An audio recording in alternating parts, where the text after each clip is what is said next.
Hello guys, welcome to the XHG academy. आज के इस वीडियो में हम लोग definite integral as a limit sum के कॉन्सेप्ट को जानेंगे और उनके बारे में समझेंगे। ठीक है, तो चलिए बिना किसी के लेट किए स्टार्ट करते हैं आज का वीडियो। तो आप सबसे पहले यहाँ पर इस प्रॉब्लम में डिफिनाइट इंटीग्रल के ये टॉपिक्स पे आपको सबसे पहले चेकआउट करना होगा कि by definitions definite integral as a limit sum किस तरह लिखा जा सकता है। तो इसे हम लोग यहाँ पर चेक करते हैं। तो हम लोग लिखते हैं बाय डेफिनेशन, यहाँ पर हम लोग लिखते हैं by definitions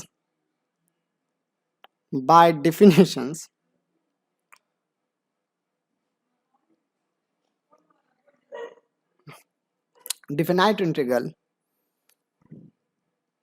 by definitions of definite integral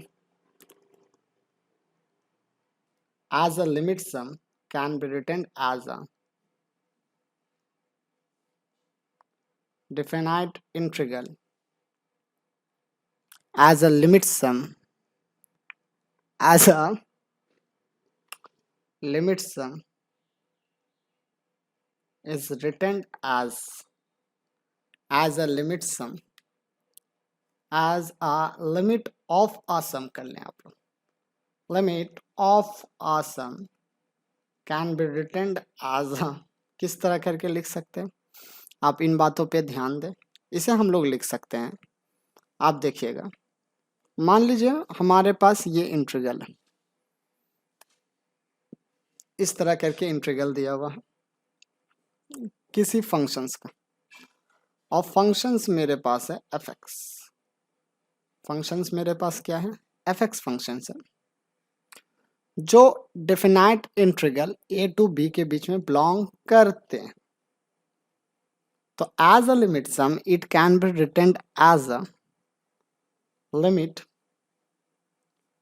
h tends to 0 h summation of r is equals to 0 to n minus 1, that is the n minus 1 of function f a plus rh।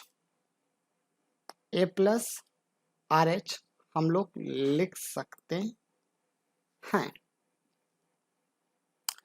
इसी integral को हम इस तरह भी करके लिख सकते हैं। आप अगर सोच के देखिए, हम इस तरह भी करके लिख सकते हैं, limit h tends to 0, okay, h summation of, इस सीरीज में r का वैल्यू, ये सीरीज में, ये समेशन सीरीज में r का वैल्यू 0 से स्टार्ट होकर के कहाँ तक जा रहा था, r का वैल्यू n माइनस 1 तक जा रहा था। हम यहाँ क्या किए हैं कि r का वैल्यू 1 से ले लिए हैं। तो अगर r का वैल्यू 1 इंक्रीमेंट करता है तो यहाँ पर भी r का वैल्यू 1 इंक्रीमेंट करेगा, और n माइनस 1 प्लस 1 कितना हो जाएगा r का वैल्यू फाइनली n। अगर ये 1 इंक्रीमेंट करता है तो ये भी 1 इंक्रीमेंट करता। ओके, समझ में आया ये बात। तो आप यहाँ पर क्या देंगे, r का वैल्यू n तक लिमिट लेंगे। हम लोग ये दो डिफिनेशन लिख सकते हैं। ओके, अब इन दो डिफिनेशन के बारे में पहले अच्छी तरीके से समझ लें, उसके बाद हम लोग मैथ करने का कोशिश करेंगे। इस मैथ में अगर आप ध्यान देखिएगा तो सर h क्या है, h का वैल्यू क्या, where one important thing should be noted, where one important thing should be noted, h becomes equal to, h value becomes equal to b minus a bye n। मतलब जितने summation series में हम तोड़ेंगे, number of terms में function को तोड़ेंगे, वो चीज n यहाँ पे आएगा। और भी आप एक बात देख सकते हैं, अगर हम ध्यान दें तो इसे हम लोग ये बात भी बोल सकते हैं, N H is equals to B minus A. Okay, function को इस तरह लिखा जा सकता है। तो नेक्स्ट आगे चलते हैं, फंक्शन को कन्वर्ट करते हैं। ये अभी summation limit of a sum when h tends to 0, इस फंक्शन को हम लोग कन्वर्ट किस में करते हैं सर? इनफाइनाइट सीरीज में कन्वर्ट करते हैं। When h tends to at here is 0 है, और इसे हम लोग कन्वर्ट किस में करेंगे? इसमें कन्वर्ट करेंगे इनफाइनाइट समेशन सीरीज पे। तो इनफाइनाइट समेशन सीरीज में कन्वर्जन करने के लिए हम लोग हेडिंग दे लेते हैं अपने टॉपिक पे, conversion of definite integral. Conversion of definite integral, इस पार्ट को हम लोग हेडिंग दे देते हैं, conversion of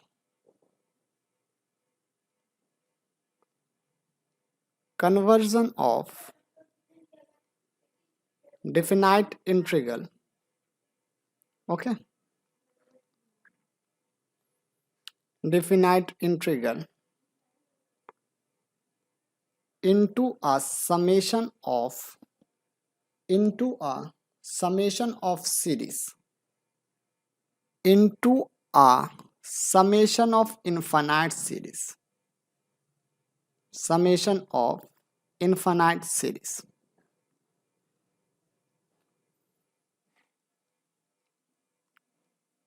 summation of infinite series में कन्वर्ट करते हैं। अब सर ये कैसे कन्वर्ट किया जाए? ओके, तो अभी थोड़ा देर पहले हम लोग डेफिनेशन के हेल्प से ये बात जाने, डेफिनेशन के हेल्प से क्या बात जाने कि अगर मेरे पास कोई इंटीग्रल्स हैं, अगर मेरे पास कोई इंटीग्रल है functions, definite integral a to b of fx into dx, तो इसे क्या लिखा जा सकता? इसे इस तरह करके लिखा जा सकता है, limit h tends to 0, okay, h summation of function a plus are H, ये बाय डिफिनेशन हम लोग लाए थे, where r is equals to 1 to nth। अब इम्पॉर्टेंट नोट, ये बात थी जो हम लोग नोट करना चाह रहे थे। इम्पॉर्टेंट नोट क्या था? वेयर, अगर आप ध्यान से देखें तो आपको पता चलेगा, वेयर जो हमारा h का वैल्यू था वो क्या था? b minus A by number of summation terms, जितने नंबर ऑफ समेशन टर्म्स में हम लोग ब्रेक कर रहे थे। अब इस बात को आप ध्यान से देखिए, यहाँ पर since h is equals to b minus A by n होता है, ओके, कोई टेंशन वाली बात नहीं। इफ h टेंड्स टू 0 है, इसे हम लोग कर सकते हैं, एक सेकेंड, इसे क्या हम लोग ये लिख सकते हैं, n is equals to b minus A by H, okay. अब यहाँ पर इंपॉर्टेंट थिंग्स ये है, सिंस h जो हमारा है वो टेंस टू 0 कर रहा है, h जो हमारा है वो टेंस टू 0 कर रहा है ना, टेंस टू 0 कर रहा है यहाँ पर। तो देयरफॉर हम ये बात बोल सकते हैं कि जो हमारा n होगा, ये जो h है हमारा वो टेंस टू 0 कर रहा है, तो क्या n टेंस टू इन्फिनिटी कर सकता है? बिल्कुल कर सकते हैं। तो क्या ये फंक्शन को हम लिख सकते हैं इस तरह करके, limit n tends to infinity, n tends to infinity, okay. What is the value of h? h का वैल्यू क्या आया है हम लोगों के पास? h का वैल्यू क्या आया है? h का वैल्यू हम लोगों के पास ये है, ये पार्ट आप देखिएगा, ये पार्ट। तो क्या हम ये लिख सकते हैं b minus A by n, b minus A by n हम लिख सकते हैं ऑब्वियसली। और इसके साथ साथ समेशन ऑफ आर का वैल्यू तो 1 से लेकर n तक ही रहेगा, और ये फंक्शंस जो है ये फंक्शंस में क्या आ जाएंगे हमारे a plus r times of, ध्यान से इस बात को आप देखिएगा, यहाँ पर हमारे चले आएंगे b minus A by n, ये हमारे फंक्शंस हैं। Okay, now some points should be noted, यहाँ से कुछ पॉइंट नोट करते हैं और अपने प्रॉब्लम्स को सिंप्लीफाइड करते हैं। सपोज करें,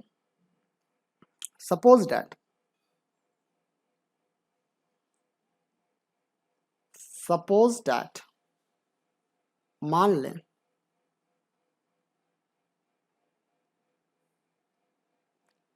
कि आपका डिफिनाइट इंटीग्रल में a का वैल्यू 0 है और b का वैल्यू 1 है, तो ये इंप्लाई क्या करेगा, b minus a is equals to 1 minus 0 is equals to 1। इसे ये इंटीग्रल फॉर्म में आप पुट करें, इसे हम बोलते हैं इक्वेशन ए में। ये जो हमारा इक्वेशन ए आया था, definite integral A to B of function f x d x आया था, इसमें पुट करें। तो हम जैसे पुट करते हैं तो आप देखिएगा क्या बात आ रहा है। डिफिनाइट इंटीग्रल ए का वैल्यू कितना आ गया हमारे पास 0, ए का वैल्यू हमारे क्या दिया हुआ 0 दिया हुआ, तो हम लोगों ने 0 रख लिया। बी का वैल्यू कितना दिया हुआ 1 ऑफ एफ एक्स, तो एफ एक्स ले लिए into D x.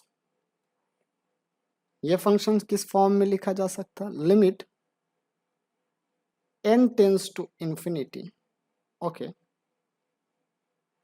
b minus A, ये b माइनस ए कितना हो जाएगा हमारा 1 हो जाएगा, ये b माइनस ए कितना हो जाएगा 1 हो जाएगा, क्योंकि हमारे पास 1 आया हुआ था। तो b माइनस ए को हम कितना कर देंगे 1 कर देंगे, तो b माइनस ए हमारा 1 हो जाएगा और ये पुट हो जाएगा हमारे पास n whole divided by n। Summation series r का वैल्यू हमारे पास 1 से लेकर n ही तक जाएगा of of functions, okay, a value becomes equal to 0 plus r times of b minus a 1 that is n, that's meaning it can be written as again as a limit n tends to infinity 1 by n summation of f times of r by n, okay, और n belongs to r belongs to, कहाँ से कहाँ के बीच में r belong करेगा हमारा, r belongs to 1 to n। तो हम यहाँ से एक बात ये चीज बोल सकते हैं कि जो हमारे डिफिनाइट इंटीग्रल आ रहे हैं within the limit 0 to 1, हमारे पास डिफिनाइट इंटीग्रल्स के वैल्यू आ रहे हैं 0 to 1 of F x can be written as a limit n tends to infinity, okay, 1 by n summation of r is equals to 1 to n function of r by n के format में हम लिख सकते हैं। अब इस चीज को रिवर्स करके देखें, क्या इस चीज को हम इस तरह नहीं लिख सकते हैं, सोच के देखो, क्या इस चीज को हम इस तरह नहीं लिख सकते हैं रिवर्स ऑर्डर्स में, limit n tends to infinity, okay, 1 by n summation of r is equals to 1 to n function of r by n is equal to integration of 0 to 1 function of fx। Okay, function of F X into D X, ये बात हम लोग बोल सकते हैं बिल्कुल। और are by N functions वही है, आर बाय एन किससे रिप्लेस हुआ है सर? यहाँ पर अगर आप ध्यान से देखोगे तो आपको पता चलेगा कि आर बाय एन को हम लोगों ने रिप्लेस किया किससे? R by n completely replace by x से रिप्लेस हुआ। फंक्शंस वही रहा है, फंक्शन ऑपरेटर चेंज नहीं हुआ, सिर्फ r by n changing to r by n changings to r by n changings to x. अब इस चीज का अप्लाई कैसे करेंगे? और इसी फॉर्मुलेशंस को हम लोग बोलते हैं एवोल्यूशंस ऑफ इनफाइनाइट सीरीज। इसी फॉर्मुलेशंस को हम लोग बोला जाता है, इसी फॉर्मुलेशंस को बोला जाता है एवोल्यूशंस ऑफ, इसी फॉर्मुलेशंस को क्या बोला जाता है? ध्यान से देखिएगा, इसे अंडरलाइन कर लें ताकि बाद में ये फॉर्मूला अप्लाई कर सके। इसी फॉर्मुलेशंस को बोला जाता है evolutions of definite integrals, sorry infinite series, evolutions of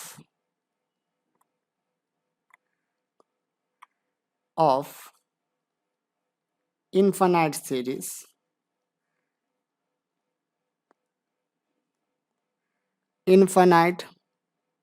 series with the help of integrations, with the help of definite integrations, with the help of definite integration. आप इसे नोट करके रखिएगा सबसे पहले। तो समरी क्या रहा है पूरा चैप्टर का? समरी ये रहा है, एक बार समरी कर दे, देखिएगा तुरंत समरी कर देते हैं। तो हम लोगों ने देखा कि अगर कोई इंटीग्रेशन है A to B of F X, definite integral है of F X into D X है, तो उसे लिमिट सम में कैसा लिखा जा रहा था? By the definition limit h tends to 0 h summation of f a plus are h, इस तरह करके हम लोग लिख सकते थे। ए प्लस आर एच में हम लोग लिख सकते थे, वेयर हम लोगों को एक बात नोट करना था, where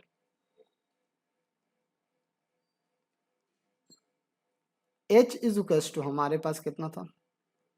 B minus A by n, और एन क्या है हमारा? Number of terms, summation terms, number of total number of summation terms. इसी फॉर्मुलेशन को कन्वर्ट किया, कन्वर्ट करके क्या लाए? Limit n tends to infinity 1 by n summation of r is equals to 1 to n function r by n is equals to integral of 0 to 1 function fx dx। Okay, आपको इतना बात समझ में। अब चलिए कुछ प्रॉब्लम देख लेते हैं ताकि उस प्रॉब्लम के बेस पर आप इन सब मैथों को समझ सकें। ओके, तो ये रहा आपका फर्स्ट प्रॉब्लम। तो फर्स्ट प्रॉब्लम हम लोगों को क्या दिया हुआ है, आप ये देख सकते हैं, ये हमारे फर्स्ट प्रॉब्लम दिए गए। फर्स्ट प्रॉब्लम में ये बात बोला गया कि इसे मुझे एवैल्यूएट करना। सिंस क्वेश्चंस क्या दिए हुए हैं? क्वेश्चंस दिए हुए हैं limit n tends to infinity, okay, 1 by na plus 1 by na plus 1 plus 1 by na plus 2 plus dot dot dot plus 1/NB। अब आप सबसे पहले कोशिश यही करें कि अपना फॉर्मुलेशंस जो था, जो फॉर्मूला हमारे पास थे, उन फॉर्मूला को बी केयरफुल मेमोराइज रखें। हमारे पास फॉर्मूला क्या था? Limit n tends to infinity, देखिएगा आप, n tends to infinity 1/n, ये फॉर्मुलेशन था। 1/n समेशन ऑफ r का वैल्यू 1 से लेकर n तक f of r/n is equals to 0 to 1 integral f x into dx। अब सबसे पहले आपको ये हमारे जो फंक्शंस है उसे समेशन सीरीज में कन्वर्ट करना है। किस सीरीज में कन्वर्ट करना है? समेशन सीरीज में कन्वर्ट करना। समेशन सीरीज में कन्वर्ट करते हैं, लेकिन उससे पहले आप देखें, उससे पहले अगर आप ध्यान दें तो यहाँ पे अगर हम फॉर्मुलेशंस में देखें तो यहाँ पर मेरा 1/n पहले दिया गया है, बट मेरे क्वेश्चंस में 1/n नाम का कोई भी चीज उपस्थित नहीं है यहाँ पे। तो हम यही कोशिश करेंगे कि 1/n उपस्थित करें, कहीं से भी लाएं। तो हम कैसे लाएंगे, चलिए देखते हैं। तो क्या हम इस तरह करके लिख सकते हैं इस बात को? देखोगे, limit n tends to infinity, हम 1/n कॉमन ले लेते हैं सबसे। अगर हम कॉमन लेते हैं तो मेरे पास क्या बचता है? देखोगे सब बच्चे लोग, 1/a, हाँ सर बच गया 1/a। 1/, यहाँ पर भी देखोगे, यहाँ पर क्या बचने वाला है? यहाँ पर बचने वाला है 1/a प्लस 1/n, ऑब्वियसली बच गया। प्लस यहाँ पर आप देखेंगे क्या बचने वाला है? 1/a प्लस 2/n, बच गया sir. Plus dot dot dot plus 1/b। ये बात आपको ध्यान में रखना, ओके। अब इस फॉर्मूला को थोड़ा सा लिटिल बिट चेंज करना पड़ेगा मुझे, लिटिल बिट चेंज करना पड़ेगा। कैसे चेंज करते हैं सोच के देखिए। इस फॉर्मूला को इसी तरह आप लोगों को लिखना है, जो क्वेश्चंस दिए हैं इसी तरह लिखना, लेकिन ऑर्डर मेंटेन करने के लिए 1/a, देखोगे ये 1/a प्लस 1/n हो जा रहा है, ठीक है। ये भी देखना 1/a प्लस 2/n भी हो ही जा रहा है, ठीक है, कोई दिक्कत वाली बात नहीं। प्लस n के टर्म सब में अवेलेबल है, n का टर्म सब में अवेलेबल, बस इस लास्ट टर्म में अवेलेबल n का टर्म्स नहीं है, इस लास्ट टर्म में। तो हम कोशिश करेंगे इस लास्ट टर्म में n को लाने के लिए। तो इस n को लाने के लिए हम इस एक्सप्रेशन को कुछ इस तरह करके लिखते हैं। क्या लिख सकते हैं इस तरह? क्यों? क्योंकि हम लोग ये बात तो जानते हैं a plus b minus a is equals to तो b ही होता है। कोई टेंशन वाली बात ही नहीं, नहीं है ना कोई बात? कोई बात नहीं है, क्या टेंशन वाली बात रहेगी? कुछ बात नहीं, हम n से मल्टीप्लाई करेंगे वही सेम चीज चला आएगा हमारे पास, और कोई दुविधा वाली बात नहीं। अब हमारे पास यहाँ पर r का वैल्यू देखोगे कहाँ से स्टार्ट हो रहा है। अगर r ठीक से देखो तो हम इसी फंक्शंस को इस तरह भी करके लिख सकते हैं। Limit n tends to infinity 1/n क्या हम इसे इस तरह करके लिख सकते हैं? 1/a प्लस आर का वैल्यू 0/n, बिल्कुल लिख सकते हैं। क्या इसे इस तरह करके देखना, आर का वैल्यू 1 हो जा रहा समेशन सीरीज में, 1/n प्लस अगर हम इसे देखें तो ये कितना हो जा रहा है, a प्लस 2/n, मतलब सीरीज रिपीट हो रहे हैं with increment of number, with increment of number. और लास्ट में ये कितना आ जा रहे हैं, लास्ट में अगर ये देखें तो ये कितना आ जा रहा है, अगर हम ठीक से देखें तो ये ऑर्डर n तक जाएगा, n ऑर्डर तक, और ये यहाँ पर मेरा n तक चलेगा। तो लास्ट ऑर्डर कितना तक जा रहा है, 1/, यहाँ रेड पेन का यूज करते हैं थोड़ा आप लोगों को क्लीन दिखाने के लिए, a plus n b minus a bye n तक चला जा रहा है समेशन से, ठीक है ना। तो कहाँ था हमारे पास जा रहा है, b माइनस a तक जा रहा है, 0 1 2 3 4, पहले 0 से स्टार्ट हुआ r का वैल्यू, यहाँ पे 1 आया r का वैल्यू, यहाँ पे 2 आया, और जाते जाते जाते कहाँ तक चला गया सर, b माइनस 1 तक चला गया, ठीक है ना। b माइनस a तक अगर हमारे पास गया है तो इस चीज को हम लोग क्या इस तरह करके लिख सकते हैं, यहाँ पर नोट करोगे, यहाँ पर देखना r का वैल्यू 0 है, r का वैल्यू यहाँ पे 1 है, r का वैल्यू यहाँ पे 2 है, और r का वैल्यू यहाँ पे b माइनस a है। ओके, अगर इतना दूर तक हमारे आ रहे हैं, ठीक है, तो क्या हम इसे इस तरह करके लिख सकते हैं, देखोगे limit n tends to infinity 1/n summation of f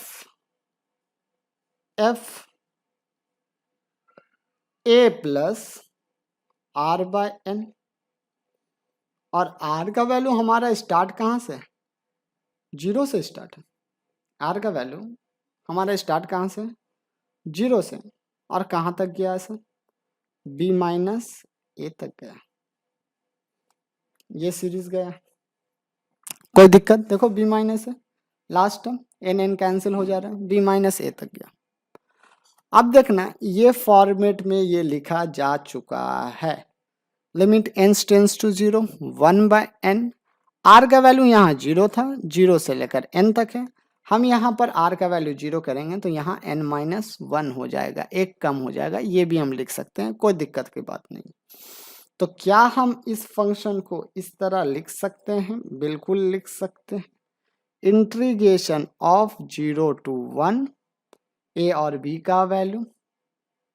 okay, मेरे पास फंक्शन क्या है, फंक्शन है देखोगे 1 प्लस 1 बाई a प्लस ये r/n, ये जो r/n है, ये जो r/n है, ये किससे रिप्लेस हो जा रहा था, ये जो r/n टर्म्स है ये किससे रिप्लेस हो जा रहा था, अगर आप देखें तो इस r/n टर्म्स को हम लोग रिप्लेस किससे कर रहे थे, x से कर रहे थे, r/n रिप्लेसेस बाय x था, तो यहाँ पर भी r/n हमारा रिप्लेस किससे हो जाएगा, यहाँ पर r/n x से रिप्लेस हो जाएगा, और ये हो जाएगा dx। बस इस तरह इन्फिनाइट सीरीज को आपको सबसे पहले इंटीग्रल में कन्वर्ट करने का प्रोसेस सीखना पड़ेगा, अगर आप प्रोसेस जान गए तो आप मैथ जानते हैं। तो हमारे पास ये पूरा सीरीज का वैल्यू कितना आया है, 0 to 1 1/a plus x into dx।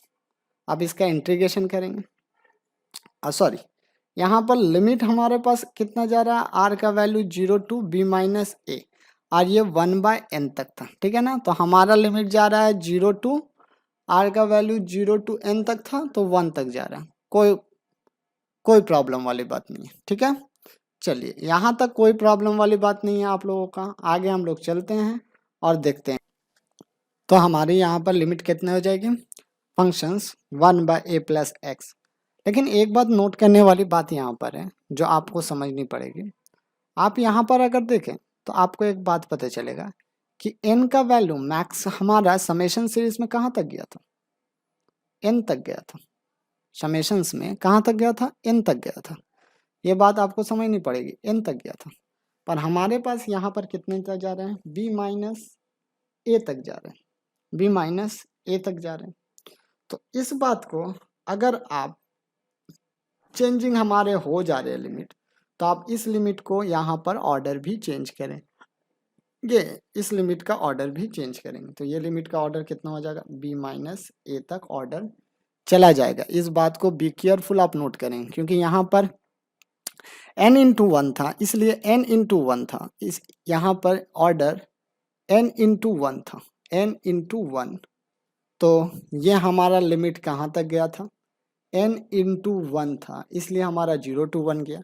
और यहाँ पर आप देखें तो हमारा ऑर्डर कुछ इस तरह करके, कुछ इस तरह करके n इंटू बी माइनस ए, n इंटू बी माइनस ए, n इंटू बी माइनस ए तक ऑर्डर है।